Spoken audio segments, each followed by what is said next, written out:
noite, meus amigos. Estamos aqui de volta. Como sempre, começamos invocando a Santíssima Virgem Maria, o Santo Padre Pio de Pietrelcina, para que roguem a Deus que nenhuma injustiça se cometa neste programa. Queria aqui lembrar a vocês o curso de Simbolismo e Cosmologia Tradicional, que vai ser proferido pelo meu filho Luiz Gonzaga de Carvalho Neto, primeiro em Curitiba e também em São Paulo. Esse curso também será estendido a São Paulo.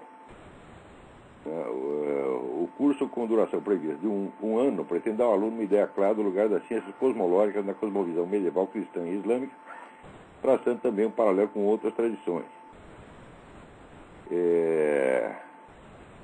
Então, não é por ser meu filho, mas o Luiz é um sujeito altamente competente nessa área, já tem dado muitos cursos, sempre com muito sucesso, como também esse aqui obterá. Então, os telefones para inscrições são 041 3262 0100, 041 3262 0100, 041 8884 6993 com o senhor Eduí. Então, também queria lembrar que vocês dessem uma olhada no site do Seminário de Filosofia,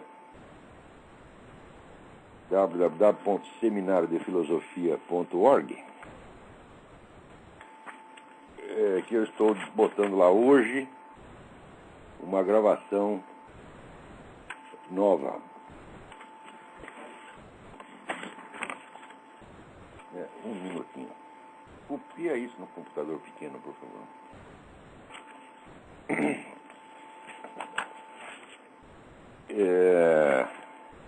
Aqui o ouvinte Carlos Furtado me mandou um e-mail dizendo o seguinte: Caro Olavo, lendo seu artigo de 20 de janeiro, fiquei estarrecido com o que entendi.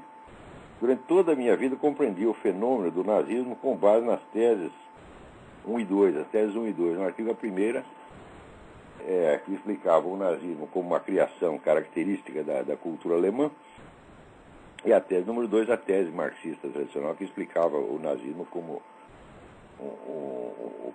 uma espécie de versão hipertrófica do imperialismo capitalista. Né? Daí continua ele. O documentário, ele está se referindo ao documentário de Soviet Story, me fez cair o queixo, pois nunca pude acreditar que o envolvimento dos russos tivesse sido tão grande. Como ex-comunista, sempre acreditei que os russos foram os grandes heróis da Segunda Guerra Mundial. O filme demonstradamente o contrário. Bem, os russos, soldados russos, foram realmente grandes heróis. Morreram 20 milhões de russos nessa brincadeira. Mesmo porque o exército russo botava na linha de frente os soldados que não tinham munição, para eles morrer. E atrás vinham os caras com munição, de maneira que se o sujeito corresse para trás ia ser, né, baleado pelos seus próprios colegas, né? E lutaram bravamente. Foi o país que mais perdeu gente, foi a Rússia. Só que, como demonstra esse documentário do Edwin Snor, The Soviet Story, que aliás existe agora com legendas em português, né, na internet, no site endireitar.org, ele demonstra que, na verdade, quem arquitetou toda essa coisa de nazismo foi a própria União Soviética. Eles tinham um plano de utilizar o nazismo dentro do processo revolucionário europeu, criaram aquela monstruosidade, ao mesmo tempo em que faziam na França, pelo menos faziam uma campanha antinazista, então posando diante nazista ao mesmo tempo que estava fomentando lá o crescimento do nazismo. Mas isso é sempre assim, só que você precisa... Só quem não estudou dialética que acha que os comunistas podem agir de uma maneira coerente. A coerência dos caras é sempre dialética, quer dizer, eles sempre apostam nos dois cavalos para acirrar as contradições e um dos cavalos vai ganhar e eles vão sempre ficar com o cavalo que ganha, porque apostam nos dois ao mesmo tempo. Sempre fizeram isso, sempre, sempre, sempre. Então não deixem de ver esse documentário, né, The Soviet Story, a história soviética, né? Muito bem. Agora aqui, o Erickson Gomide me manda uma pergunta muito interessante. Ele diz, estou lendo atualmente o livro De Ânima, de Aristóteles, e estou com a pulga atrás da orelha. A tradutora Maria Cecília Gomes dos Reis fez, me parece um excelente trabalho comentando o livro, mas no estudo inicial que abre a obra, ela fala umas coisas no mínimo questionáveis. Duas em especial me deixaram encafifado. A primeira, quando ela diz o seguinte: o processo de deturpação do pensamento de Aristóteles vem de longa data, ocorrendo em maior escala por obra e graça da filosofia escolástica, cujos maiores expoentes são Santo Tomás de Aquino. E daí ela diz no rodapé que essa deturpação específica só acabou no século XIX com Brentano e Jäger. A segunda observação me pareceu mais séria. Ela diz no rodapé, comentando as críticas da noção de substância: ninguém menos que Bertrand Russell emite a opinião sobre a lógica aristotélica de que sua influência hoje é tão contrária ao raciocínio claro que é difícil lembrar do grande progresso por ele realizado sobre todos os seus predecessores. Russell atacou a noção de substância com críticas deste calibre. Aspas, quando encarado seriamente, é um conceito impossível de estar livre de dificuldades. É simplesmente um modo conveniente de reunir acontecimentos em feixes. Substância, numa palavra, é um erro metafísico devido à transferência para a estrutura do mundo da estrutura de sentenças compostas em um sujeito e um predicado. Então vamos por partes, né? Santo Tomás de Aquino não deturpou nada. O único problema é o seguinte: Santo Tomás de Aquino não lia grego. Tudo que ele leu de Aristóteles foi através de traduções feitas por um colega dele. Então, evidentemente, houve ali algumas dificuldades. Agora, dizer que tudo aí foi um montão de erro que foi corrigido por Brentano e Jäger. Não, em primeiro lugar, Brentano não corrigiu coisíssima nenhuma, tá certo? Brentano simplesmente colocou algumas dificuldades inerentes ao conceito do ser em Aristóteles. Quanto ao Jäger, né, o Jäger inventou uma tese segundo a qual Aristóteles, o pensamento de Aristóteles teria evoluído e se modificado muito ao longo do tempo, né? E ele escreveu um livro chamado Aristóteles, Base para o Estudo do Seu Desenvolvimento, e criou um bafafá e, de fato, gerou todo um novo ramo de estudos. Tá certo? Só que, passados 100 anos, quase 100 anos, a conclusão é a seguinte: não dá para saber se houve ou se não houve essa porra dessa evolução biográfica de Aristóteles. Aquilo foi um negócio que o Jäger inventou, né? Esse Jäger era um eruditista, mas era um picareta, né? Era inclusive pró-nazista, né? Eu não sei por que levam tão a sério o Werner Jäger. Tem tanta coisa boa, né, que saiu sobre Aristóteles depois. E hoje em dia, a conclusão é o seguinte: não adianta você especular uma evolução biográfica de Aristóteles, porque você não tem documentos para comprovar, vamos dizer, as datas de produção dos vários escritos de Aristóteles. Mas uma coisa é certa: Aristóteles é um filósofo. Sendo um filósofo, você tem o direito e até o dever de interpretar o pensamento dele sistemicamente. Quer dizer, como se tudo tivesse ligado em torno de, vamos dizer, organicamente, em torno de 2 ou 3 teses principais. Então, qual é o problema de continuar encarando a filosofia de Aristóteles como um sistema unificado? Se esse sistema não resolve todos os problemas, é por um motivo muito simples: nenhuma filosofia resolve todos os problemas. Eu, pessoalmente, acho que a filosofia de Aristóteles ela termina com um ponto de interrogação. O ponto de interrogação é assim: tudo aquilo que existe só existe como individualidade, não existe existência coletiva. As coisas, vamos dizer, a unidade e o ser são exatamente a mesma coisa. Quer dizer, se uma coisa é dotada de ser, é porque ela é dotada de unidade. Quer dizer, ela é uma coisa e não duas coisas. Por outro lado, toda a ciência é a ciência do genérico. Você só pode fazer ciência a partir de conceitos gerais. Então nós temos um estado de tensão permanente entre o modo de existência dos objetos e o seu modo de conhecimento. Aristóteles não resolveu esse problema, mesmo porque morreu e nada mais disse, nem ele foi perguntado. E também porque ele é apenas um filósofo, ele não é Deus, ele não tem obrigação de resolver todos os problemas. Agora, quanto a essa crítica do Bertrand Russell à noção de substância, essa é uma das coisas mais estúpidas que alguém com o nome de filósofo já escreveu. Né? Quer dizer, veja você, se a substância, né, não existe, se a substância é apenas uma palavra que unifica, né, acontecimentos em feixes, o que ele quer dizer com acontecimentos? Como é que você percebe a unidade de um acontecimento se você não pode sequer perceber a unidade dos seres envolvidos no acontecimento? Então tem 2 cachorros brigando, tá certo? Você diz, os cachorros não existem, os cachorros não são substâncias, não é isso?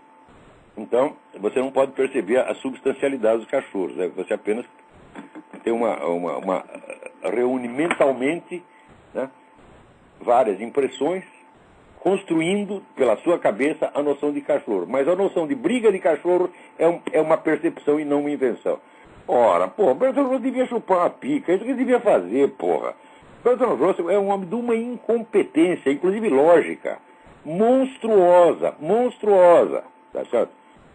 Ele fez algumas contribuições à lógica matemática no começo da sua vida, que não, na verdade não foi ele, o grande gênio ali foi Alfred North Whitehead, que é quando eles escreveram o princípio da matemática, né? O gênio dos dois foi escrito por dois, o Alfred North Whitehead e Bertrand Russell. Quem tinha a cabeça ali era o Whitehead. Bertrand Russell pensava com a cabeça do pau, essa que é a verdade, né? Então, esqueça isso, tá certo? A coisa mais óbvia é o seguinte: você não pode subscrever inteiramente a versão que Santo Tomás de Aquino, não pode subscrever historicamente a exposição que Santo Tomás de Aquino faz de Aristóteles. Quer dizer, ela não pode ser considerada integralmente fiel do ponto de vista histórico, tá certo? Mas ela é uma interpretação perfeitamente viável, defensável, ela não é uma distorção de maneira alguma. É melhor você não parar por ali, é melhor você ver o que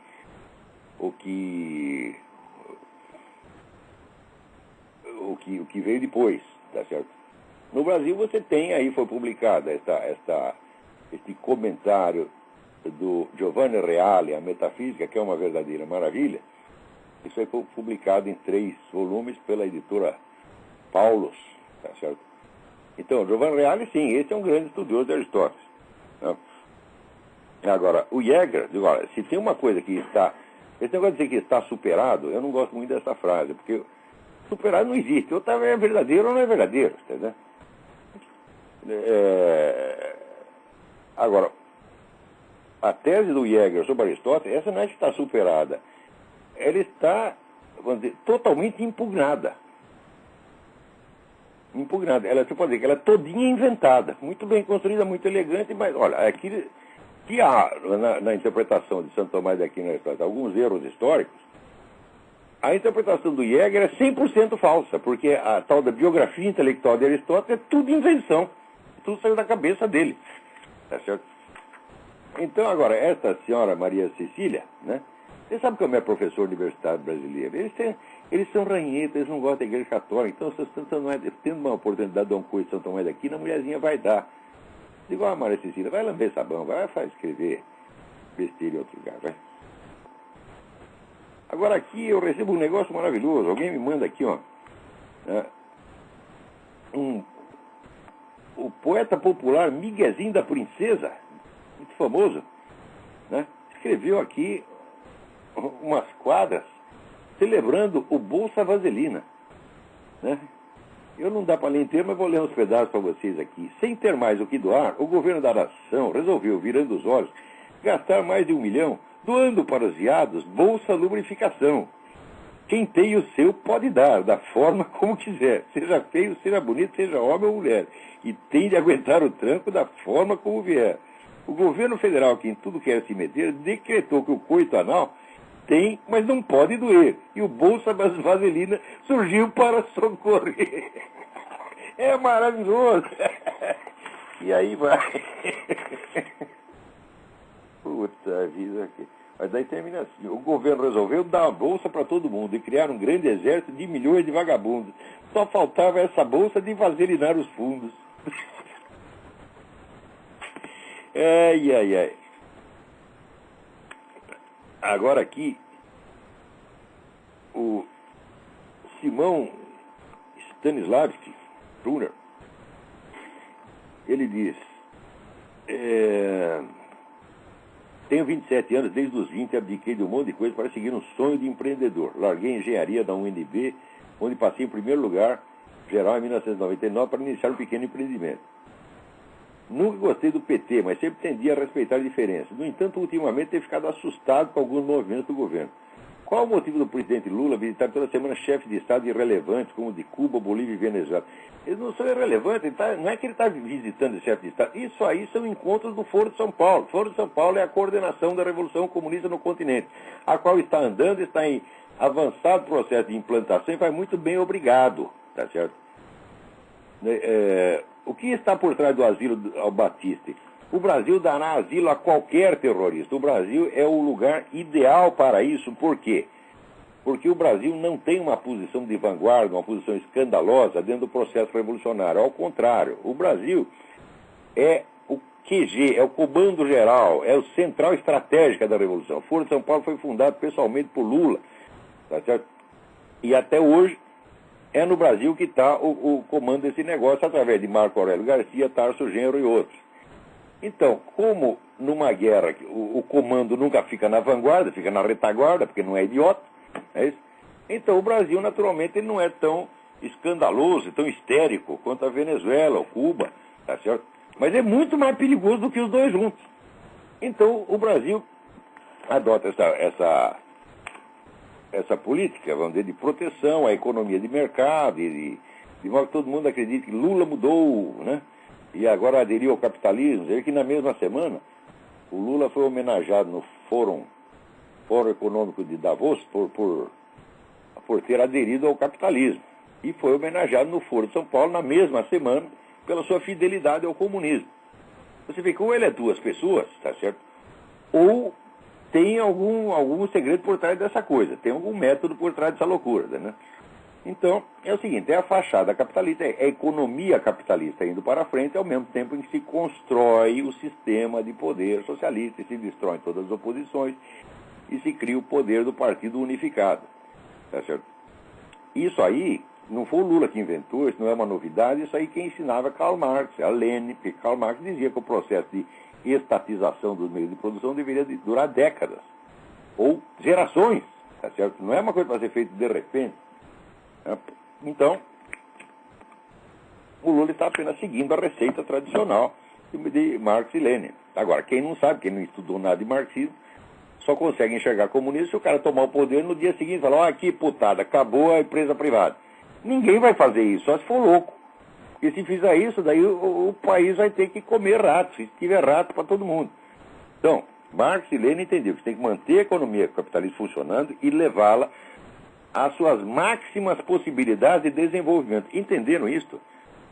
O capitalismo, diz Karl Marx, e Lenin subscreve embaixo, tem que ser levado ao seu máximo grau de desenvolvimento para poder ser substituído pelo socialismo. Então o que faz o governante socialista? Ele toma o poder.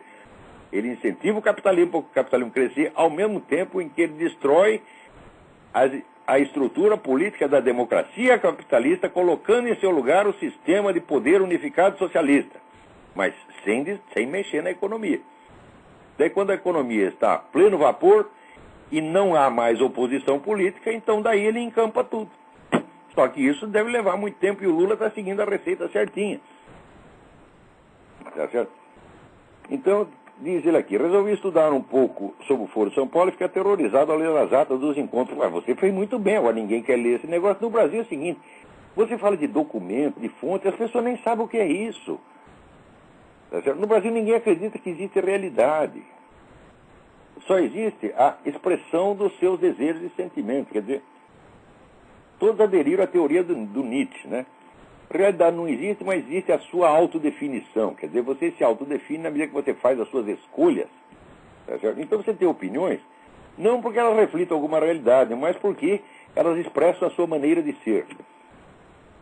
E digo, meu filho, expressar a sua maneira de ser, até um cachorro expressa quando late, o gato quando mia, tá certo? O cavalo quando relincha, a vaca quando muge.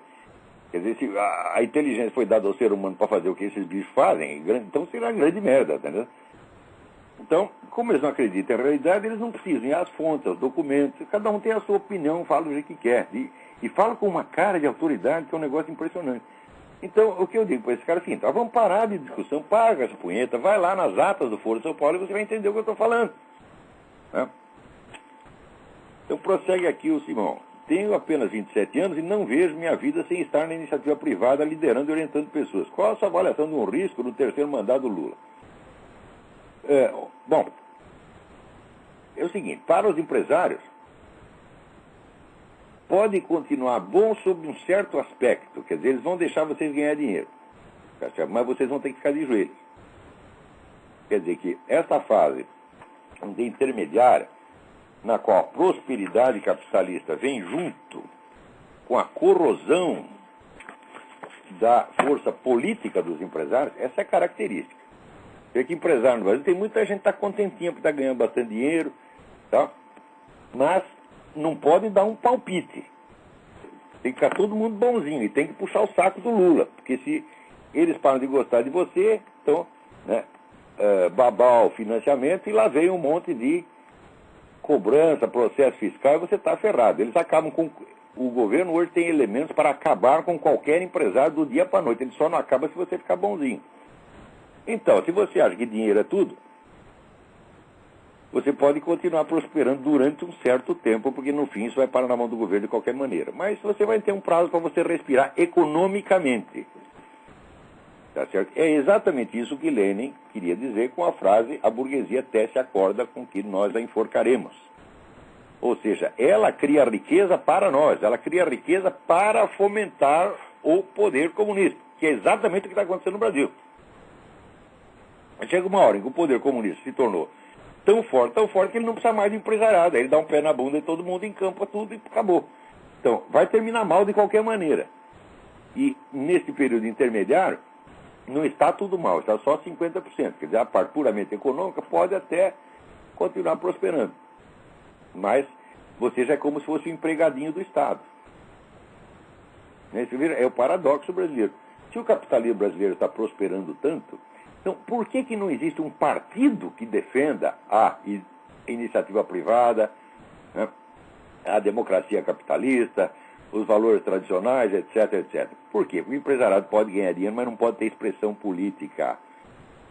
O empresariado é rico, mas não é poderoso. Já quebrou, as pernas do empresariado estão quebradas. Então, é a tática do Hitler, pôr o empresariado de joelhos. Depois que se põe de joelho, que eles se acostumaram a ficar de joelho rezando para você, um dia você tira tudo deles, eles não podem nem reclamar. É isso que vai acontecer. Né? Agora aqui, o Fernando Piscor pergunta: eu gostaria de saber sua opinião sobre os livros Cidades Invisíveis e por que estudar os clássicos de Ítalo Calvino. Eu não li esses dois livros, mas o Ítalo Calvino, por outro livro dele, eu sei que é um escritor altissimamente competente, e o que quer que ele diga sobre o que quer que seja, merece atenção. Ele pergunta aqui sobre o estudo de Tomás de Aquino e de Humberto Eco. O livro do Humberto Eco sobre Santo Tomás de Aquino é um livro escolar, certinho, tá entendendo? Isso parece um manualzinho. Não há nada de substancialmente errado lá. Mas não é nenhuma obra muito importante. Se você quer uma introdução a Santo Tomás de Aquino, que tenha já um toque de gênio, procura o livro do Chesterton, G.K. Chesterton, Gilbert Keith Chesterton, o grande escritor católico inglês, o qual não era um filósofo de ofício, era um ficcionista, um contista, romancista, dramaturgo, né? Mas escreveu essa introdução a Santo Tomás de Aquino, que é talvez a melhor introdução que se escreveu a Santo Tomás de Aquino no mundo. O maior estudioso de Santo Tomás de Aquino que tinha no universo, que era Etienne Gilson, quando ele leu isso, ele disse: eu daria um braço para ter escrito isso. Né? Então, existe uma tradução portuguesa do livro do Chesterton sobre Santo Tomás de Aquino. Dá de 1000-0 no Humberto Eco.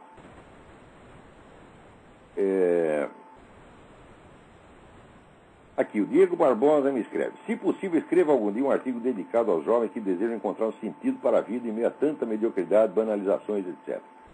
Algo que cria no jovem uma vontade de sentido, como falava Viktor Frankl. Algo pelo que lutar, sendo diferente da concepção fajuta de luta, no caso, a revolta contra o sistema.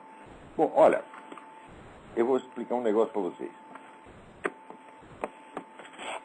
Desde que começou esse negócio de movimento revolucionário, o pessoal identifica a ideia de sentido da vida com o pretenso sentido da história.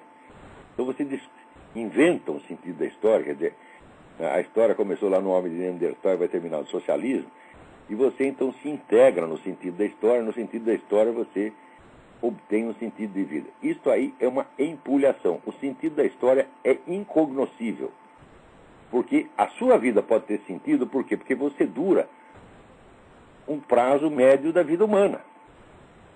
Não é isso? Quer dizer, a vida humana tem um fim determinado. A história não tem um fim determinado. Você não sabe quando vai acabar. Uma coisa que não vai acabar, você não pode saber qual é o sentido dela. A própria ideia de você querer encontrar um sentido na história já é uma estupidez. Quer dizer, ele está fazendo uma analogia entre a história, que é um processo sem limite, tá certo? Com um processo finito, limitado, que é a vida humana. Então, na medida em que milhões de pessoas se integram nessa luta pelo pretenso sentido da história, elas criam um falso sentido de vida. É certo? E é disso mesmo que nós temos que tirar as pessoas, porque milhões de pessoas estão sendo enganadas com esse negócio. Você acha que o sujeito lutado pelo comunismo é sentido de vida? Ora, vai perguntar para aqueles velhos comunistas que deram toda a vida, aqueles veteranos da Revolução Soviética, né, que deram a vida pelo comunismo para construir um mundo melhor, etc., etc., e depois, né, no Congresso do Partido Comunista em 56, aparece o Khrushchev contando toda aquela merda que o Stalin tinha feito. Ah, então houve um monte de suicídio, internação. O Carlos Marighella, homem de ferro, teve crise de nervo, teve que ser internado, tá entendendo?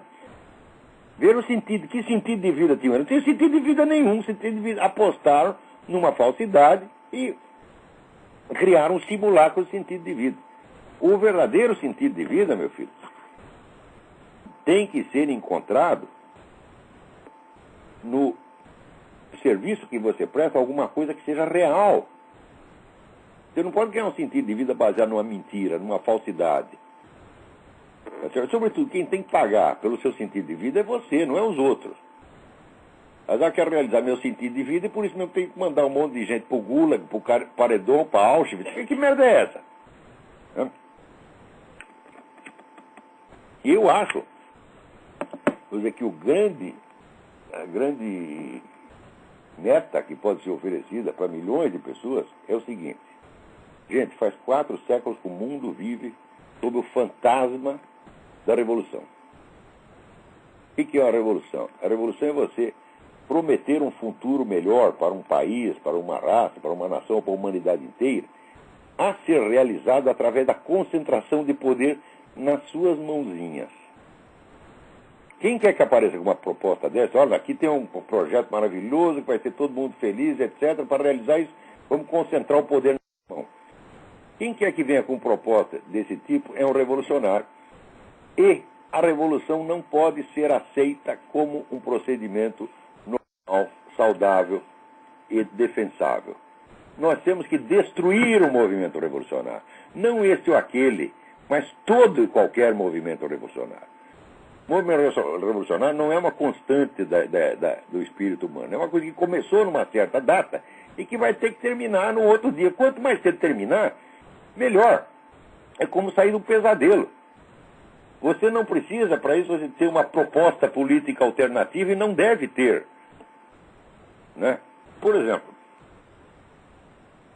né, se o sujeito está com hemorroida e você sugere que ele trate da hemorroida, ele diz, mas o que você me oferece como alternativa? Faz sentido isso? Tem que ter uma alternativa para a hemorroida? Não, tem que acabar com aquela porcaria, só. Você está entendendo? Então, quando existe um mal, um crime, né? Está lá o sujeito, né? Estuprando a menina de 3 anos. Você encosta um revólver na cabeça dele e fala, para com isso, filha da puta. E ele diz, o que você me oferece como alternativa? Tem sentido esse raciocínio? Não, aquilo que é mal tem que ser liquidado, tá certo? E não precisa oferecer alternativa nenhuma. Nós não precisamos planejar o futuro, porque se você quer substituir a utopia revolucionária por uma outra utopia, você é revolucionário também. É outro idiota. O que nós temos que fazer não é implantar um novo regime político, não é resolver todos os problemas econômicos e sociais, nós temos que acabar com o movimento revolucionário. Por quê? Porque ele é o maior problema, é a coisa mais maligna e mortífera que já apareceu ao longo de toda a história humana. Eu tenho aqui as estatísticas feitas aí pelo Dr. R.J. Rummel, da Universidade do Havaí. Estava aqui mesmo. Ele diz o seguinte, que matanças coletivas, esse assassinato em massa ao longo de toda a história humana, ele conseguiu somar aqui 133 milhões de pessoas entre o século II a.C. e o fim do século XIX. Daí veio o século XX com as suas revoluções. Total de mortos, 260 milhões. Ou seja, os movimentos revolucionários no século XX mataram o dobro de pessoas que haviam sido assassinadas por governos ao longo de praticamente toda a história humana. Existe algum problema maior do que esse? Dizer, a fome, o desemprego, o racismo, etc. Tudo isso é problema maior do que isso? Não, o mundo só tem um problema, esse problema é a mentalidade revolucionária. O resto, ora, isso é que nem, vamos dizer, a teoria do bode, você tá entendendo? Tava ruim, vamos inventar um negócio aqui para você, movimento revolucionário. Então ficou 100 vezes pior. Você tá entendendo? Então tem que tirar o bode, porra. Então, a minha proposta como sentido de vida para aqueles que têm uma vocação para a luta política e cultural é simplesmente tirar o bode, vamos acabar com o movimento revolucionário. Não é, note bem, não é vencê-lo politicamente, é destruí-lo. Destruí-lo, vencê-lo significa o seguinte: você ganha uma eleição, ele continua concorrendo, ou ele tenta uma revolução, você vai lá e esmaga aquela revolução. Não é isso, nós temos que erradicar essa ideia da mente humana para que ninguém mais tenha esse projeto. Qualquer sujeito que pensa, eu tenho uma proposta de futuro melhor, precisa concentrar o poder na minha mão para fazer interna, um hospício. É isso, eu não estou brincando.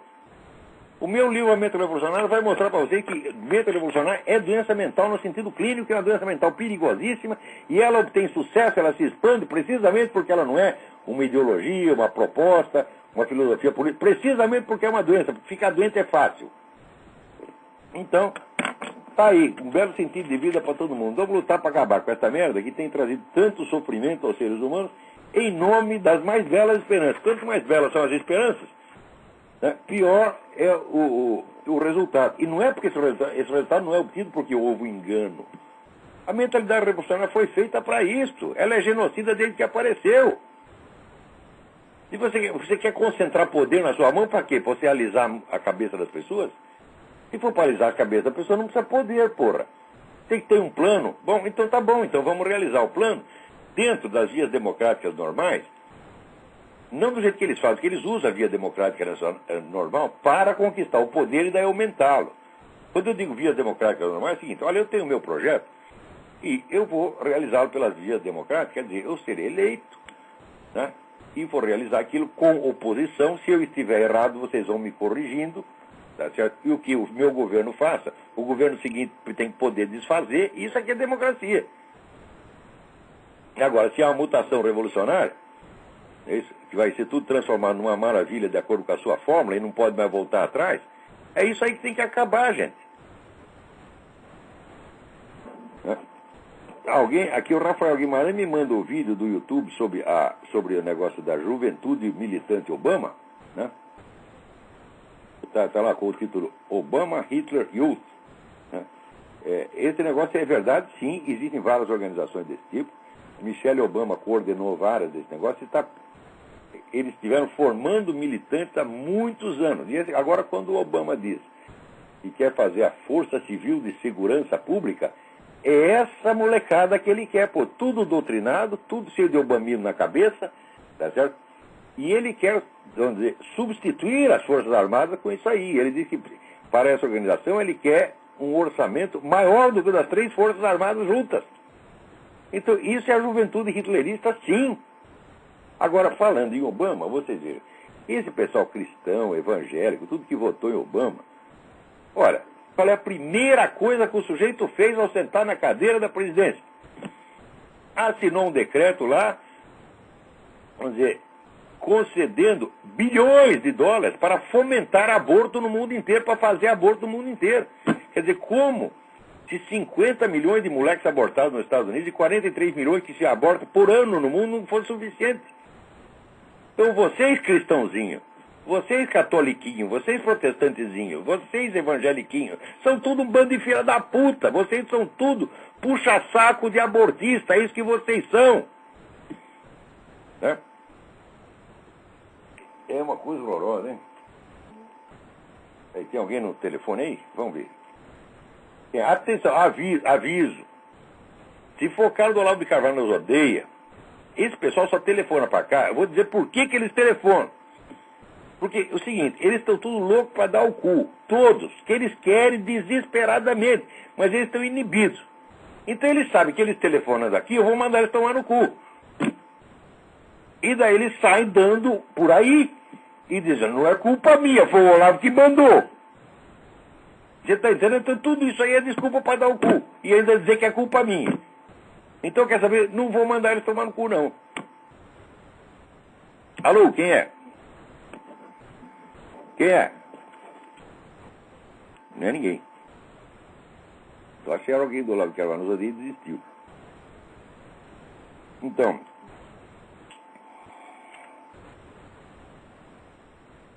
aqui, lembrar uma outra coisa. Na semana passada, o Alexandre Costa me mandou aqui uma lista interessantíssima de e-mails sobre o comunismo na ordem na América Latina.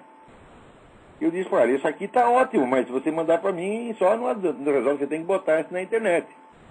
E ele botou no seguinte, no blog Ordem Natural, www.ordem-natural.blogspot.com, ordem-natural.blogspot.com.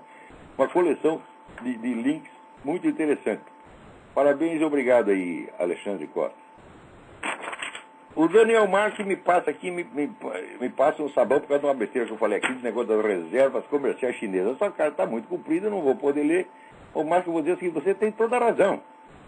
Eu disse assim, que os chineses estavam comprando, tinham um monte de dólares, foi soltar todos esses dólares na praça, e isso é causar a inflação. Isso é uma besteira tremenda. Às vezes na pressa a gente quer explicar as coisas e faz uma elipse e acaba falando besteira. Né? Ele diz aqui que o grosso desses dólares, na verdade, está nos Estados Unidos e por isso não pode criar inflação. Quer dizer, o problema não é a inflação. O problema é a transferência da economia americana para a mão chinesa, que isso está acontecendo mesmo. Tá certo? Então, muito obrigado, Daniel, pelas suas observações aí. Agora, voltando aqui ao Obama, né? Vocês procurem lá no YouTube, vocês vão escrever Obama, e daí escreve Planned Parenthood. Planned Parenthood, que é a grande organização abortista que tem, inclusive, clínica de aborto no Brasil, né? Aparece lá o Obama dizendo, não, a causa do abortismo não pode parar, eu não vou desistir, e a Planned Parenthood também não vai desistir, vamos lutar até o fundo, nós vamos matar todos esses bebês malditos. Ninguém vai ser punido com um bebê doravante, né? Vamos libertar vocês desse flagelo chamado bebês. Tá certo? Só que é o seguinte, a Planned Parenthood foi fundada por uma filha da puta chamada Margaret Sanger, tá certo? Que queria espalhar aborto, sobretudo, entre as populações negras para ter menos moleque negro. A mulher, assim, ostensivamente racista. E está lá o Obama puxando o saco dessa organização e dando dinheiro para a Planned Parenthood e querendo espalhar aborto no mundo inteiro. Culpa de vocês, evangélicos, que votaram no Obama. Mas, olha, esse pastor que foi lá fazer a oração do Obama, esse Rick Warren, esse sujeito ele não vale o que peida. O outro lá, o pastor gay, também não vale, mas esse aí diz que é conservativo. Ah, o que é isso? Ele só quer conservar o dinheiro no bolso, tá entendendo? Então, fazer negócio com o Obama, ninguém pode fazer negócio com o Obama, não. Outro dia saiu no site America's Right, que é um site bom, excelente, o site do Jeff Schreiber, que o Jeff Schreiber é um repórter judicial, né? E ele faz inclusive através de lá que eu acompanho a maior parte desse negócio, dos processos que tem contra o Obama. Ele está um cara muito bem informado. Mas escreveu um outro jeito lá, um tal de Hatem, H-A-T-E-M, não lembro o primeiro nome, dizendo, olha, tem muita gente aí dizendo que nós devemos torcer pelo fracasso do Obama, mas o Obama, agora não se esqueça, ele é o nosso presidente, tem que ser respeitado, e nós temos que orar para que ele dê certo, etc, etc, nós temos que apoiá-lo, porque ele, afinal de contas, né, conservador ou progressista, ele é o nosso presidente. Eu digo, esse raciocínio é muitíssimo errado. Porque, em primeiro lugar, foi a decisão de tratar o Obama como se fosse um adversário leal e respeitável que deu a derrota para o McCain. Porque o Obama não é leal nem respeitável. O Obama é um falsário. O Obama falsificou documento, meu Deus do céu. O Obama ganhou prêmios e prêmios literários com uma obra que não foi ele que escreveu. Entendeu? Quer dizer, você... Christopher Hatem, o que escreveu. Isso. Então, esse livro, Dreams of My Father, Obama não pode ter escrito isso de maneira alguma, porque o Obama escondeu todos os artigos acadêmicos dele. Mas daí veio um sujeito maligno chamado Jack Cashill. Jack Cashill descobriu alguns desses artigos e publicou. É uma coisa horrorosa, tem um erro gramatical por linha. O sujeito é semi-analfabeto. Ele não pode ter escrito Dreams. É impossível. Impossível que Barack Obama tenha escrito Dreams of My Father, que é um livro muito bem escrito. Eu não sei se foi mesmo o William Ayers. É possível porque o William Ayers colabora muito com ele, era vizinho dele. E testes por computador mostram sinais do estilo, né, das construções frasais típicas, da seleção de vocabulário típica do William Ayers. Eu não sei se foi o William Ayers, mas eu sei que o Barack Obama não foi. Esses prêmios literários que ele ganhou, todo esse aplauso que está ganhando, tudo isso aí é fraude. Até, veja, o Lucas Mendes, que é um bom sujeito, escreve aí, o Barack Obama é um mestre, um dos presidentes mais cultos que os Estados Unidos tiveram. Tu tá louco? Tu tá bêbado, Lucas Mendes? Olha, Abraham Lincoln foi um dos grandes escritores da língua inglesa de todos os tempos. Teddy Roosevelt foi um grande erudito, autor de estudos importantes, livros importantes sobre literatura americana que ele publicou. Né? John Adams era um filósofo. Agora você vai comparar isso com o Barack Obama, que escreveu esse artiguinho de merda, esse analfabeto, e que comprou o livro do William Ayers e de qualquer outro ghostwriter. Por que é isso, porra? O Barack Obama só sabe ler discurso desempenhado, discurso do teleprompter. Ele é um ator, ele não sabe nada. E além disso é um falsário, falsificou um monte de documento, falsificou sua vida inteira. Então, ora, se era por quem ganhar a eleição, era só ele chegar na frente e falar, aqui está meus documentos, está minha biografia, aqui está meu alistamento militar, minha certidão de nascimento, meu isso, meu aquilo, cadê os seus? Era só ele fazer isso, Barack Obama não ia ter um voto. Agora, aquele velho cagão, diz, não, nós temos que tratar como um candidato de respeito, etc., temos que respeitar, então, olha, você sabe que o sujeito é bandido, mas você quer respeitá-lo, então tratar como se não fosse. Então você já criou uma situação fictícia em favor do bandido. Então você o que é? Ajudante de bandido. Ora, entre o bandido e o ajudante de bandido, quem ganha? O ajudante de bandido. Agora, depois de porque foi ser eleito presidente, agora nós temos que respeitar, tirar o chapéu. Meu filho, nem a Igreja Católica não é uma democracia. A Igreja Católica é uma monarquia autocrática. Só o Papa manda. Mesmo na Igreja Católica, o fiel não é obrigado a obedecer um herético que seja eleito Papa. Agora, quer dizer que você quer que o cidadão da democracia obedeça o falsário, mas só porque ele foi eleito presidente? Ele não tem o direito de ser presidente. Isso é uma usurpação, isso é uma coisa óbvia. Não é por causa do problema da nacionalidade, não. É por causa do problema da biografia. Barack Obama, não, parece assim, ele passou pela vida pública e não deixou o menor traço. Então não se pode saber nada sobre a vida dele, está tudo escondido. E o que foi publicado é falso. Documento falsificado. Tá, aquele formulário assinado em 1980 e impresso em 2008. Como é possível uma coisa dessa, porra? Quer dizer, como é que você vai tratar com respeito um cara que faz um negócio desse? Agora, peraí, tem mais alguém aí na linha? Quem é? Alô, quem é? Alô? Olavo? Alô, quem é? Você me ouve, Olavo? Perfeitamente. É o Luiz, aqui de Ribeirão, amigo. Tudo bem? Tudo bem, graças a Deus. Eu quero te perguntar o seguinte. Você pode dar uma explicação um pouco mais detalhada sobre essa questão da fé metastática em Eric Wieglin? Sim. Perdão? Posso.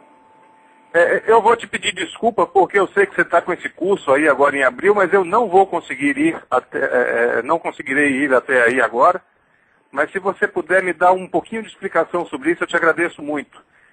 A fé metastática é o seguinte, é a aposta em que um ato de fé coletivo vai de repente transfigurar a natureza da realidade, mudar a estrutura da realidade.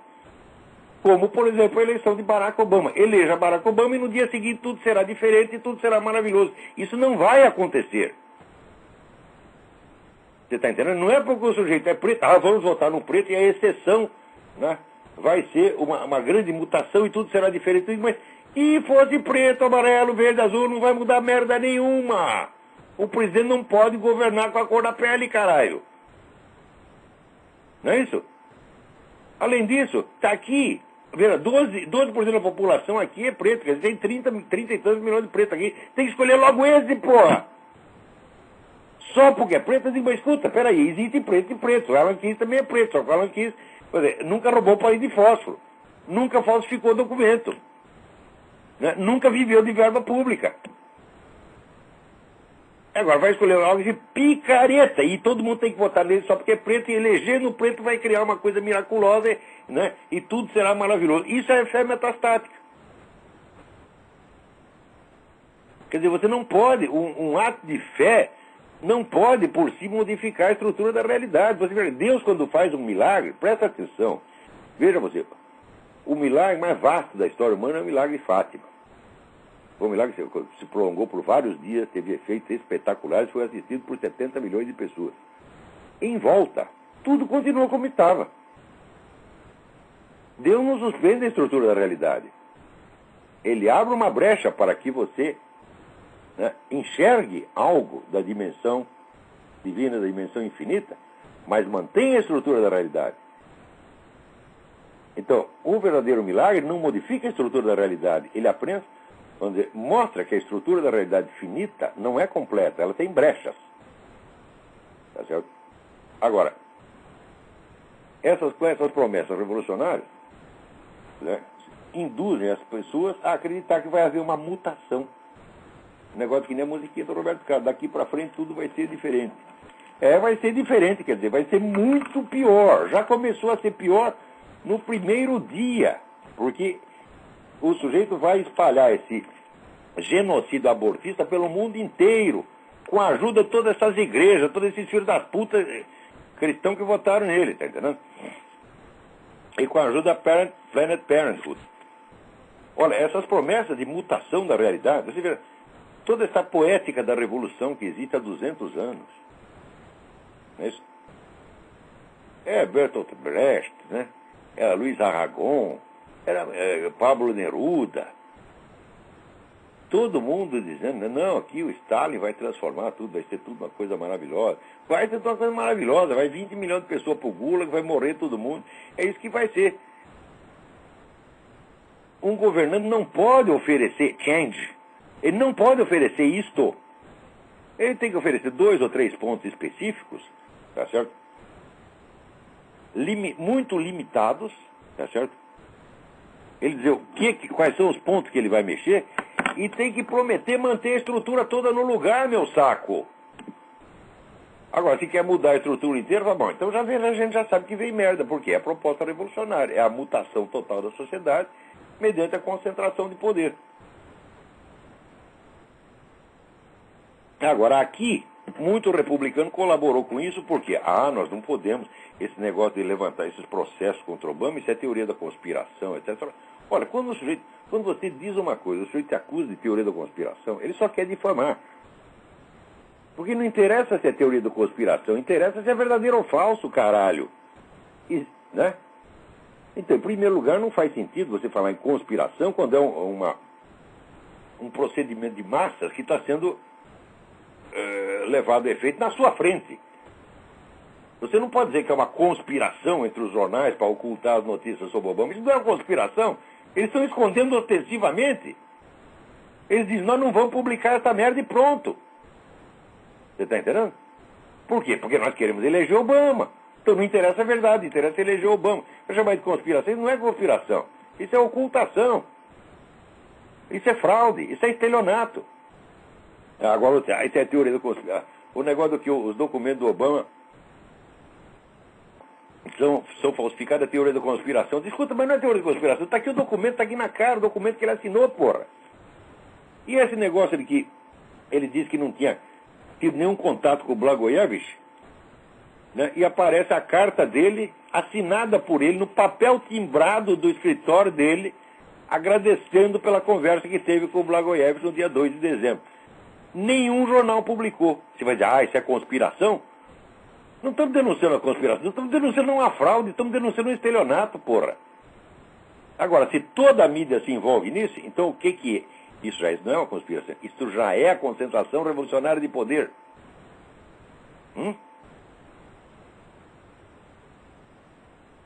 Muito bem.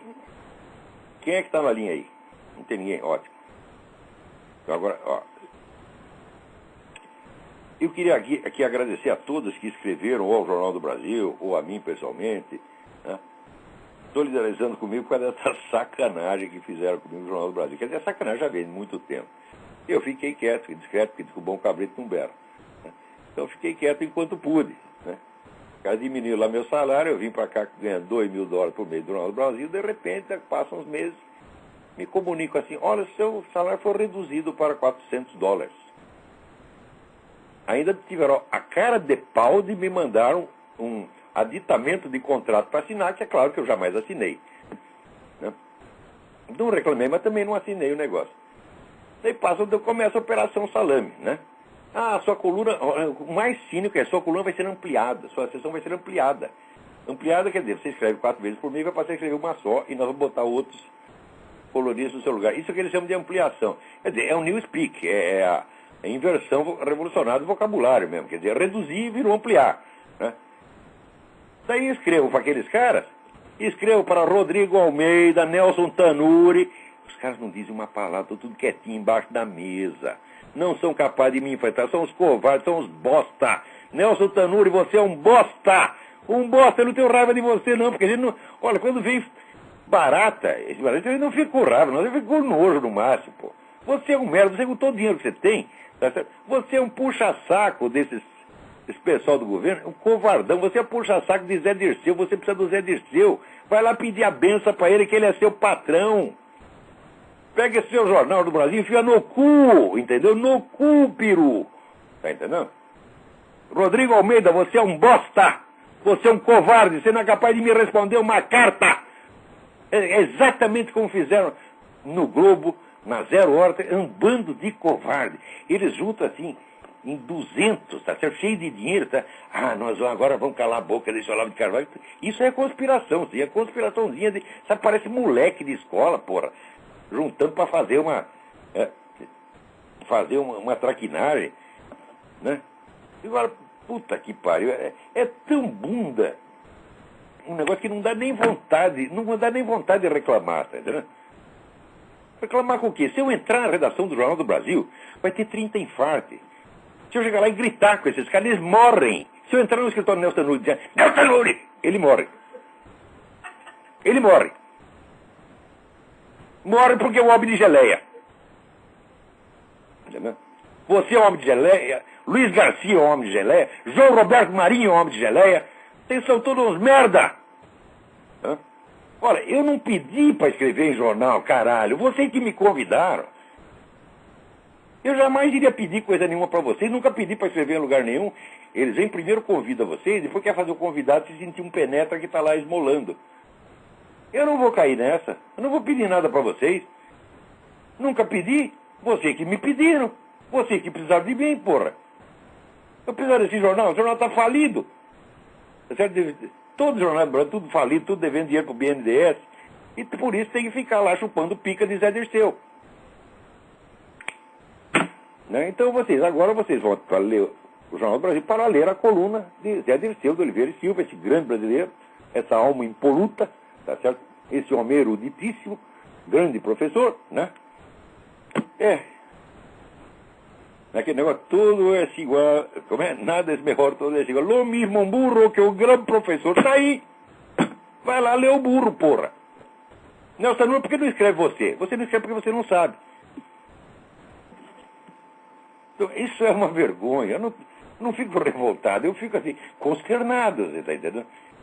Quer dizer, mas se eles queriam que eu saísse, por que não falaram educadamente? Filho, amigo, Olavo de Carvalho, faz que vai cagar e se manda.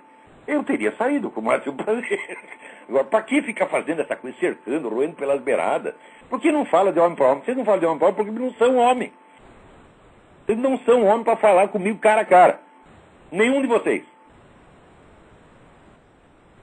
Olha, a única pessoa decente que tinha na empresa de mídia brasileira, grandes empresas de mídia brasileira, eram os Mesquita. Mas desde que os Mesquita perderam o controle do Estadão, aquilo virou uma merda. Né? Então, simplesmente, a mídia brasileira não vai, é house organ do PT e dos bancos. É para isso que serve. Muito bem. Vamos ver o que mais temos aqui. Então, olha, não dá para citar o nome de todos aqui, muita gente que tem escrito, solidarizando. Muito obrigado a todos, gente. Aqui, Matheus Lima. Ele diz, se os articulistas de direita estão sendo expulsos dos veículos normais de comunicação, o movimento de reação deveria ocorrer. Não, deveria, mas não ocorre. Não acredito no surgimento de um jornal de direita. Não me parece surgirá alguém que irá financiar esse empreendimento, mas acredito no surgimento de blogs. Ora, por que alguém pararia de escrever apenas por ter sido demitido? Eu não vou parar de escrever coisa nenhuma, agora que eu vou escrever mais do que nunca. Ele diz, eu não preciso do Jornal do Brasil. Quantos leitores tem o Jornal do Brasil? Quantos leitores tem o eu? Quantos ouvintes tem esse programa? Esse programa atinge muito mais gente do que o Jornal do Brasil. E não aparece um puto do empresário que tem culhão, 2 bolas, no meio das coisas, 2, tá certo? Não vale 1,5, 1,5, não vale, 2. E diga, eu vou patrocinar o seu programa. Então nós aqui estamos trabalhando de graça. Quer saber? O Mídia Sem Máscara foi feito para ser esse blog que reúne os articulistas conservadores. Né? Só que é o seguinte, nós estamos precisando urgentemente de ajuda e de patrocínio. Eu não ganhei um tostão com Mídia Sem Máscara, mas o coitado, o infeliz, o abnegado, o santo, tá certo? Que se oferece para ser editor executivo, que era o Paulo Diniz, agora está o Edson Camargo, ele não pode ficar o tempo todo lá trabalhando de graça. Esse negócio é o editor. Quer dizer, o editor, mentor, pode não ganhar nada. Porque eu vou lá e faço alguma coisa de vez em quando, mas o cara tem que estar lá todo dia, então ele tem que ganhar algum dinheiro. Então, olha aí, ô empresário, vê se vocês tomam vergonha na cara, tá certo? E patrocina o Mídia Sem Máscara. Não é pra mim, não, eu não vou pegar um tostão disto. É isso? Mas os caras têm, o cara está trabalhando, tem que ganhar, porra. Vê se vocês. Eu não estou pedindo, eu estou cobrando de vocês, esse é um dever que vocês têm. Se vocês não cumprem, vocês são uns merda. Não estou lhe pedindo nada, como jamais pedi coisa nenhuma para ninguém. Tudo que eu recebi na minha vida, ou foi função do meu trabalho, ou foi pessoa que veio e me ofereceu. Olha aqui, por honra do seu trabalho, toma lá. Às vezes aparece a pessoa, até, tem gente que dá $3.000. Pá! Fazem isso. Gente que eu nunca tinha visto. Né? Às vezes fazem. Então,